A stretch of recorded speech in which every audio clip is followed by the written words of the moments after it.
hablamos de libros y estaba pensando algunos libros para hablar de misterio que no haya usado ya este año, pero ya hablamos de Otra Vuelta de Tuerca y hemos hablado de Edgar Allan Poe durante muchísimo tiempo y me faltan leer bastantes libros, terminar de leerlos para poder traerlos y hacer una reseña que esté buena. Pero me encontré con un libro que me parece interesante que se hable, que lo traje para la temática misterio en realidad porque está escrito por un autor anónimo y la elección de que sea anónimo el autor tiene peso con respecto al relato que se cuenta en el libro y porque no encontraría otro momento para poder hablar de este libro y me parece que es un libro del cual tenía ganas de hablar. Que estoy hablando de Diario de un Incesto, se llama así, o de Incest Diary en inglés. ¡Linda! Para arrancar el viernes tranca, leyendo un poco de incesto. Escrita por una autora anónima y la primera página es la nota de la autora que dice: a fin de proteger mi intimidad, he decidido guardar el anonimato. Para ello he cambiado numerosos detalles. Aún así, no he alterado los hechos esenciales, que son los verdaderos. Ruego a los lectores que respeten el deseo de ocultar mi identidad.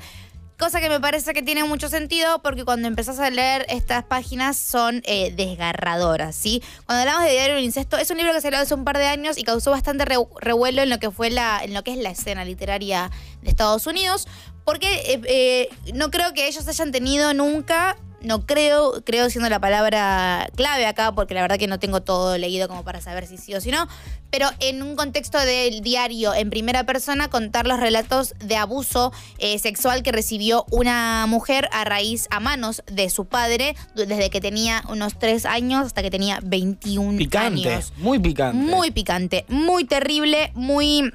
Pero también me parece... ¡Buen libro! No, pero me parece interesante leerlo. Primero porque me parece que es el trabajo de cura y de purga que buscó la autora para poder hacerlo y me parece que si ella lo quiso publicar hay algo importante detrás de contar su historia. Me parece que también es un libro que te puede abrir mucho los ojos para personas que estén pasando por la misma situación o para personas que tengas cerca que pueda estar pasando por algo así y vos no sepas ver las señales. Es un libro desgarrador. A mí me hizo acordar un poco a ¿Por qué volvías cada verano? Sí, que es un libro de una escritora argentina que también es un relato en primera persona de un abuso sexual que pasó dentro de su familia. Simplemente que son dos casos muy distintos y a la escritora de ¿Por qué volvías cada verano? La conocemos, a la escritora de Diario de un Incesto no.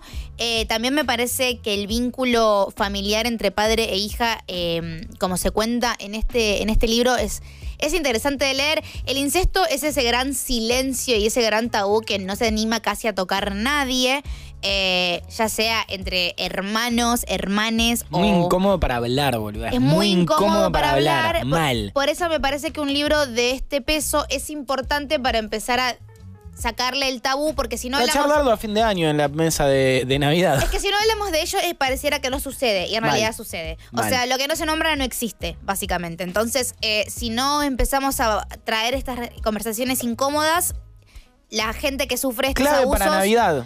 Bueno, para empezar a hablarlo enfrente de la abuela, ¿viste? Para entenderlo, hacerles entender un par de cosas. La gente que sufre estos abusos puede pensar que los está sufriendo en completa soledad, cuando en realidad afuera hay un montón de gente que está dispuesto o a ayudarlos o a escucharlos o a tratar de darles una mano con lo que les está pasando.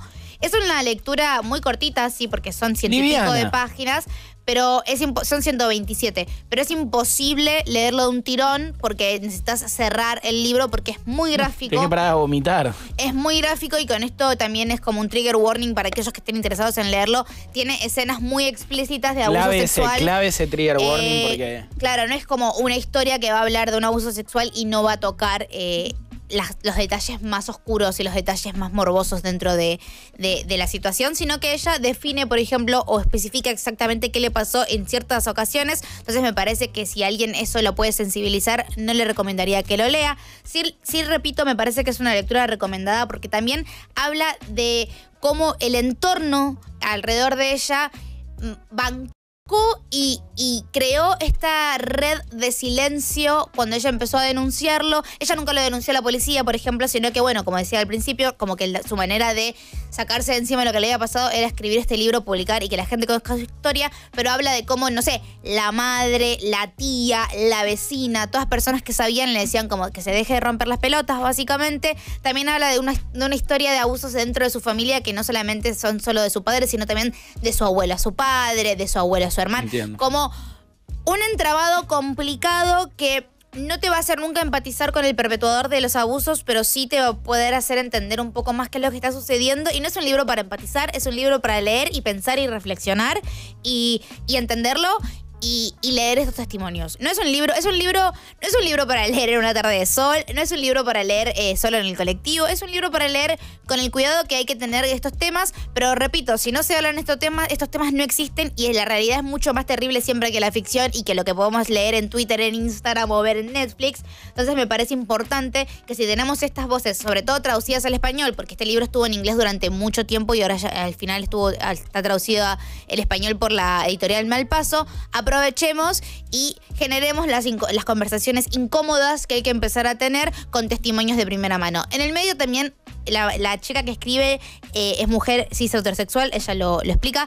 Ella, si no me equivoco, se dijo en un par de como notas que estuve buscando que ella es poeta, entonces la manera de escritura es muy llevadera, es muy amena, más allá de que el tema sea tan terrible, que también eso ayuda un poco a la lectura con las metáforas poéticas que hace y con otros detalles de su vida, que también su vida es mucho más que simplemente ser una víctima de abuso sexual. Nada, lo recomiendo pero con cuidado, lo recomiendo pero así como sepan que tiene contenido gráfico que les puede pegar mal y que no lo recomiendo para que se lo lean de una panzada porque realmente es un libro muy difícil de digerir, pero porque sea difícil no me parece que no sea necesario leerlo.